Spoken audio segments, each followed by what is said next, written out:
بسم اللہ الرحمن الرحیم۔ السلام علیکم عزیز طالب علموں، آج ہم مضمون نویسی کا سوال کریں گے۔ مضمون نویسی جو ہے وہ آپ کے پرچے میں جو ہے وہ 15 نمبر کا سوال آتا ہے اور یہ آخری سوال ہوتا ہے، اور اس کے حل کرنے کے لیے آپ کو کچھ ضروری ہدایات پر عمل کرنا ہوتا ہے جن کو ہم جان لیتے ہیں، تاکہ آپ جو ہے وہ آسانی سے کسی بھی موضوع پہ جو مضمون جب آپ کے امتحان میں آئے تو آپ اس کو آسانی سے حل کر سکیں۔ سب سے پہلے ہم دیکھیں گے کہ مضمون نویسی کی تعریف کیا ہے۔ مضمون عربی زبان کا لفظ ہے جس کے معنی، بیان، مطلب، مفہوم کسی موضوع پر تحریر کرنا، یعنی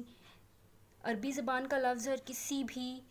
جو آپ کے پاس عنوان آتا ہے اس پہ تحریر کرنا، اس پہ کچھ لکھنا جو ہے وہ کیا کہلائے گا؟ مضمون نویسی کہلائے گا۔ کسی بھی موضوع پر مدلل اور ادبی انداز میں اظہار خیال کیا کہلائے گا؟ مضمون کہلائے گا۔ اب مضمون نویسی کے لیے کچھ ضروری ہدایات ہیں جن کو مد نظر رکھتے ہوئے ہم جو ہیں وہ مضمون نویسی جب ہم لکھیں گے کسی بھی موضوع پہ مضمون، تو جب ہمارے ذہن میں یہ ہدایات ہوں گی یا یہ نکات ہوں گے تو ہم آسانی سے مضمون کو لکھ لیں گے، چاہے وہ کسی بھی موضوع پہ آپ کے پیپر میں جو ہے وہ مضمون آئے۔ پہلا کیا ہے کہ اس عنوان کو منتخب کیا جائے جو آپ کے مزاج یا نظریات سے مناسبت رکھتا ہو اور جس موضوع کے متعلق آپ کے پاس معلومات ہوں۔ بالفرض کہ آپ کے امتحان میں جو ہے وہ مضمون جو ہے وہ بہت دفعہ جو ہے وہ آپ کو خود سے لکھنا آنا چاہیے، کیونکہ ایسے بہت سے موضوعات، کوئی بھی موضوع آ سکتا ہے، کوئی کسی بھی موضوع پہ قید نہیں ہے، ضروری نہیں ہے کہ آپ نے وہ موضوع کلاس میں کیا ہو، لیکن آپ کے ذہن میں یہ نکات ہوں گے جب، تو آپ کسی بھی موضوع پہ کوئی بھی مضمون لکھ لیں گے۔ اس لیے ضروری ہے کہ جب آپ کے پیپر میں کوئی مضمون آئے تو آپ اس مضمون کا انتخاب کریں جس کے نظریات آپ کے مزاج سے متعلق ہوں، یا جن کے متعلق آپ کو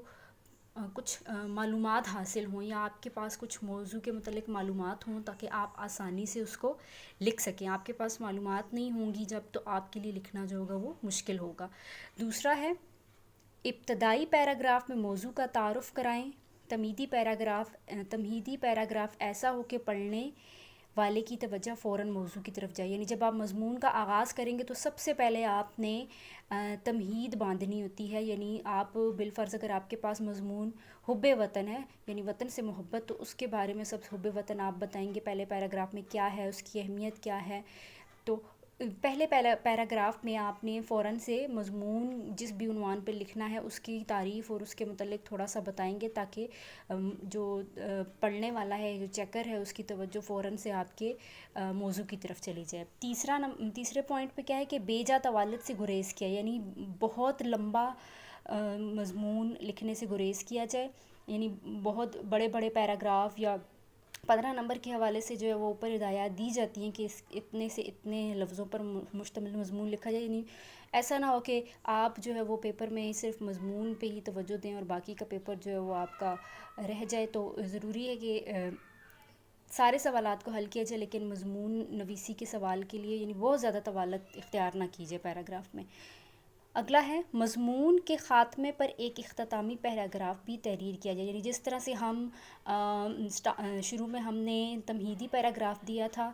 کسی بھی موضوع پہ ہم لکھتے ہیں، اسی طرح آخر میں بھی ہم نے ایک اختتامی پیراگراف لکھنا، جیسے آپ کنکلوژن کرتے ہو، تو اس طرح سے ایک آخر میں اختتامی پیراگراف بھی ہوگا موضوع کے حوالے سے۔ اگلا ہے مضمون میں موقع کی مناسبت سے احادیث، قرآنی آیات، اشعار اور اقوال ضرور درج کیجیے، یعنی جس بھی موضوع کے متعلق مضمون آتا ہے اس میں احادیث لکھی جا سکتی ہیں، قرآنی آیات لکھی جا سکتی ہیں، اشعار اور اقوال درج کیے جا سکتے ہیں۔ دوسری زبانوں کے الفاظ لکھنے سے گریز کیا جائے، جملے سادہ اور مختصر ہوں، اور آخر میں کیا ہے کہ خوش خطی کا خیال رکھیں تاکہ تحریر جو ہے وہ